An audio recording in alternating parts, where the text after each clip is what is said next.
Okay, hi guys, అందరికీ welcome to reaction and review videos. And ఈ సిరీస్లో మనం రియాక్ట్ అండ్ రియాక్షన్ ఇవ్వబోతున్న 18th షార్ట్ ఫిల్మ్ వచ్చేసి ఆర్జీవీస్ 4R ఫార్ములా. దీన్ని మనకు పంపించింది free bird production YouTube channel వారు. సో ఈ యొక్క షార్ట్ ఫిల్మ్ డైరెక్ట్ చేసింది ఎస్ఎస్ నాని అనమాట. అండ్ ఈ యొక్క షార్ట్ ఫిల్మ్ డ్యూరేషన్ వచ్చేసి 16 minutes దాకా ఉంది.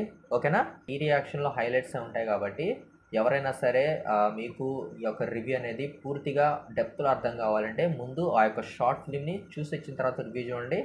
అప్పుడు ఇంకా బాగా మీకు డెప్త్లో అర్థమవుతుంది నేను చెప్పే రివ్యూ. ఓకేనా, ఆ యొక్క షార్ట్ ఫిల్మ్ లింక్ అనేది డిస్క్రిప్షన్లో ఉంటుంది, వాళ్ళ ఛానల్ లింక్ కూడా డిస్క్రిప్షన్లో ఉంటుంది. వెళ్ళి యొక్క షార్ట్ ఫిల్మ్ని చెక్అవుట్ చేసేయండి. అప్పుడు ఈ యొక్క రియాక్షన్ కానీ రివ్యూ కానీ ఇంకా మీకు బాగా అర్థమవుతుంది. ఓకేనా, ఇక ఏమాత్రం లేట్ చేయకుండా షార్ట్ ఫిల్మ్ చూద్దాం. అది బయట వర్షం తగ్గిందా?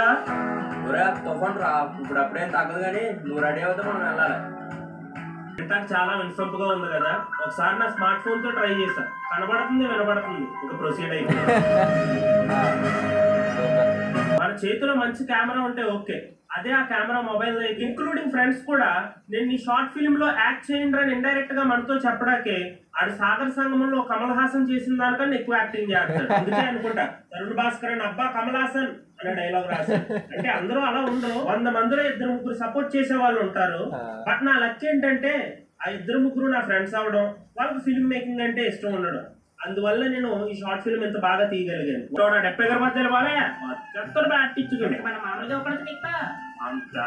మనం ఇచ్చే దెబ్బ కానీ 10 రూపాయలు చెప్పాలి. మన కోసం తెలియదాడికే బొండలు బాగానే భయపెట్టాం. రేపు కొట్టాడా బాలేరా అని ఇప్పుడు 100 చూడరా గండు కొట్ట. ఇప్పుడు మాత్రం గొరిచేస్తుంది, స్టేజీ కూలిపోయినట్టుంది, సాగిపోయినట్టుంది, మాటలు పైకి పడట్లేదు. గట్టిగా ఇచ్చేసారా బాబా, అచ్చకచ్చక బాగా బాల్ అక్కడేసావేంట్రా?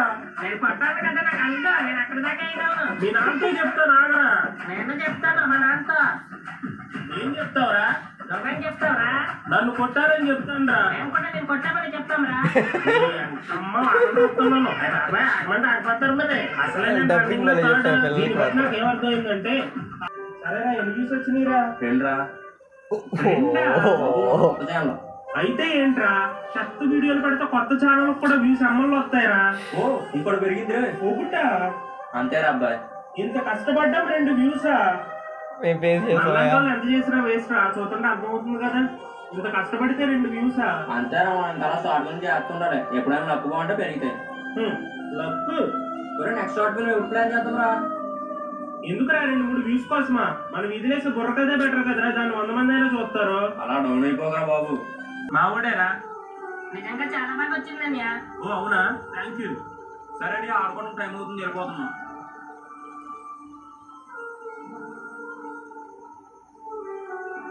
ఇంకా బాగా చేయండి.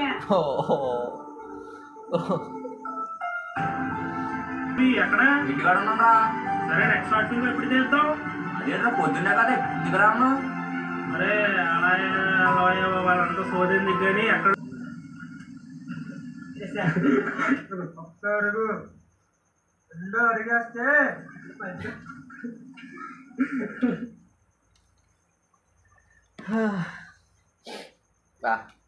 ఏం తమ్ముడు ఏడిపించేశారు దెబ్బకి. ఓ నా వల్ల కాదు, గుండె 2 నిమిషాలు భారం అయిపోయింది ఒకనొక మూమెంట్లో. అయితే షార్ట్ ఫిల్మ్ చూసిన తర్వాత మొత్తం అంత కష్టపడిన తర్వాత షార్ట్ ఫిల్మ్ చూసి 2-1 వ్యూస్ 5 వ్యూస్ 10 వ్యూస్ వస్తూ ఉంటాయి. అసలు అది వర్ణనాతీత భావన అనమాట. అది అసలు చెప్పలేం బయటికి ఆ బాధని. ఎందుకంటే ఆ కష్టపడేవాడికి తెలుస్తుంది ఆ వాల్యూ. ఒక సినిమా తీయడానికి ఎంత తెచ్చుకోవాలి, ఎంతమంది సపోర్ట్ తెచ్చుకోవాలి, వాళ్ళని అడగాలి, లొకేషన్లోకి వెళ్ళాలి, షూటింగ్ చేయాలి, ఎడిటింగ్ చేయాలి, మళ్ళీ ఎంత ప్రాసెస్ తర్వాత వచ్చే 10-5 వ్యూస్ అమ్మో ఏంట్రా బాబు అనిపించింది. అది యాప్ట్గా నేనైతే పర్సనల్ కనెక్ట్ అయ్యా తమ్ముడు. నిజంగా అవన్నీ మేము ఫేస్ చేసి వచ్చాము. ఇప్పుడు ఈ స్టేజ్కి ఉన్నామంటే అవన్నీ ఫేస్ చేసే ఇక్కడ ఉన్నాం ఈరోజు.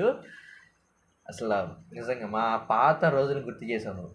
Thank you so much. ముందుగా నిజంగా ఎస్ఎస్ నాని, నీకు చాలా మంచి భవిష్యత్తు ఉంది.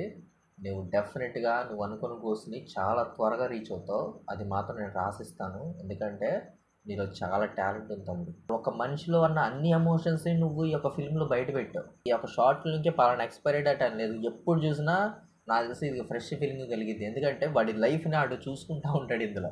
నేను పర్సనల్గా మా లైఫ్ని చూసుకున్నా, మా టీం లైఫ్ని ఇందులో చూశాను అనమాట. మా టీం వర్క్ కానీ చిన్నాళ్ళు మేము పడ్డది ఇది స్టార్టింగ్ షార్ట్ ఫిల్మ్లో మేము ఫేస్ చేసిన ప్రాబ్లమ్ని యాస్టిస్గా నువ్వు యాప్తో దించి చూపించావు అక్కడ. అది నాకు బాగా ఆశ్చర్యం వేసింది. అండ్ కంటెంట్ విషయానికి వస్తే ప్రాపర్ బిగినింగ్ ఇచ్చావు, ప్రాపర్ ఎండింగ్ ఇచ్చావు. నువ్వు వాడిన ట్రిక్ ఏంటంటే రేడియో స్టేషన్లో ఇంటర్వ్యూ చేస్తున్నట్టుగా చెప్పావు అనమాట. దానివల్ల ఏంటంటే ఓన్లీ నీ వాయిసే, రేడియో వినే వాళ్ళకేంటి వాయిసే కదా కావాల్సింది. సో ఆ వాయిస్ ద్వారా నువ్వు చాలా షూటింగ్ని నువ్వు కవర్ చేసేసావు నీ మాటల ద్వారా. అది చాలా గొప్ప విషయం అనమాట, సినిమాటిక్ విషయం. అది నువ్వేం చెప్పినా సరే వింటారు. ఎందుకంటే నువ్వు ఒక రేడియోలో చెప్తున్నావు ఫీలింగ్ అనేది నువ్వు స్టార్టింగ్లో జనాలు కలుగు చేసావు కాబట్టి ఇక నువ్వేం చెప్పినా సరే వెనక బ్యాక్గ్రౌండ్ వాయిస్ అదంతా రేడియోలో ప్లే అవుతుంది కాబట్టి ఇదంతా రియాలిటీలో తను బ్యాకప్ స్టోరీ చెప్తున్నాడు, రేడియోలో చెప్తున్నాడు కాబట్టి ఎక్కడ కూడా నువ్వు జనాలకి వంక పెట్టే అవకాశం ఇవ్వాల. కెమెరా యాంగిల్ సూపర్ ఉన్నాయి, ఎడిటింగ్ నీ యొక్క ఫిలింకి తగ్గట్టుగానే ఉంది, సినిమాటిక్గా ఉంది. అది మాత్రం మెయిన్. నాకు నచ్చిన హైలైట్ సీన్ ఏంటంటే చిన్నపిల్లలకి డబ్బింగ్ ఉంది కదా, డబ్బింగ్ అనేది కొంచెం పెద్దోళ్ళలాగా చెప్పించో అది ఫన్ బాగా జనరేట్ అయింది. లైక్ ఒక ఫ్లిప్కార్ట్ లేకపోతే ఏదో యాడ్ ఉంటుంది కదా, చిన్నపిల్లలకి పెద్దోళ్ళ డబ్బింగ్ చెప్తుంటారు చూసావా, అలాంటి డబ్బింగ్ చెప్పారు ఇందులో. అది మాత్రం అల్టిమేట్గా ఉంది అనమాట. వాళ్ళు అంటే వాళ్ళ సీన్ అంత జనరేట్ అవ్వకపోయిన కామెడీ అనేది వీళ్ళ డైలాగ్ డిక్షన్ ద్వారా, వీళ్ళకి డైలాగ్ డెలివరీ ద్వారా బాగా జనరేట్ అయింది కామెడీ అనేది. అది అందరు తెలిసిన సీనే, అందరూ చూసే సీన్లే, కానీ పిల్లలు చెప్పడం ద్వారా పెద్దోళ్ళు డబ్బింగ్ లాగా అనిపించడం ద్వారా ఇంకా బాగా కామెడీ జనరేట్ అయింది. మూవీలో క్యారెక్టర్స్ చెప్పే డైలాగ్స్ తగ్గట్టుగా కూడా కెమెరా యాంగిల్స్ వాడారు, మీరు ఆ సింబాలిక్ షాట్స్ వాడారు. అది హైలైట్ పాయింట్. అది కూడా ఒకటి ఒక ఫిలింలో కనెక్ట్ అవ్వడానికి మెయిన్ ఎలిమెంట్స్ అనమాట కెమెరా యాంగిల్స్. మీరు వాటిని సింబాలిక్గా చెప్పేసరికి ఇంకా కెమెరా యాంగిల్ సింబాలిక్గా వాడారు. అది చాలా మంచి విషయం, చాలా బాగుంది. అందుకే వెంటనే కరెక్ట్ అయ్యాను నేను కూడా చూడగా. అండ్ ఇంప్రూవ్మెంట్స్ విషయానికి వస్తే కంటెంట్ బాగుంది, ప్రాపర్ బిగినింగ్ ఉంది, ప్రాపర్ ఎండింగ్ ఉంది, తర్వాత కెమెరా టేకింగ్ బాగుంది, ఎడిటింగ్లో చూసుకున్నట్టయితే సింక్ బాగుంది, డబ్బింగ్ బాగా సెట్ అయింది. అండ్ ఇక ఎలాంటి ఇంప్రూవ్మెంట్స్ అయితే లేవు. ఆ సౌండ్ ఎఫెక్ట్లు ఎక్కడ ఎలా కావాలో అలా పెట్టారు, బ్యాక్గ్రౌండ్ మ్యూజిక్ ఆ సీన్కి తగ్గట్టే పెట్టారు, సింక్లో పెట్టారు. So everything is perfect bro, perfect short film మీద తీశారనమాట. ఇలానే ఇదే స్పీడ్తో మీరు ముందుకెళ్ళండి, మంచిగా త్వరగా మీకు రీచ్ వస్తుంది, త్వరగా మీరు ఇండస్ట్రీకి వెళ్ళిపోతారు.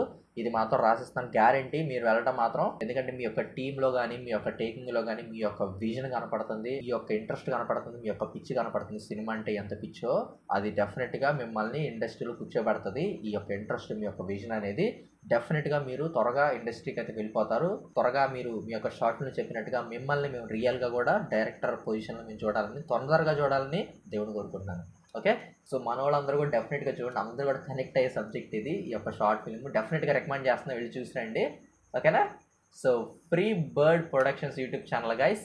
సో వెళ్ళి చెక్అవుట్ చేయండి వాళ్ళ ఛానల్, వాళ్ళ వీడియోస్ చూడండి, మన తరపున సపోర్ట్ చేయండి, సబ్స్క్రైబ్ చేసుకుంటే ఛానల్ తప్పకుండా. అండ్ వాళ్ళ యొక్క వీడియోస్ నచ్చి, వాళ్ళ యొక్క వర్క్ నచ్చి, ఆసమ్గా చేస్తున్నారు వర్క్ కూడా.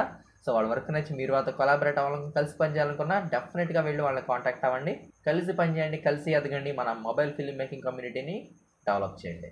ఓకే, సో అది గైస్ మొత్తానికి ఈ యొక్క వీడియోకి అయితే మరి యొక్క రియాక్షన్ రివ్యూ వీడియోతో మళ్ళీ కలుద్దాం. అంతవరకు నేను మీ యాష్, నమస్తే. సో ఇలా దిల్లో ఫుల్ ఖుష్ అయ్యా, ఫుల్ ఖుష్.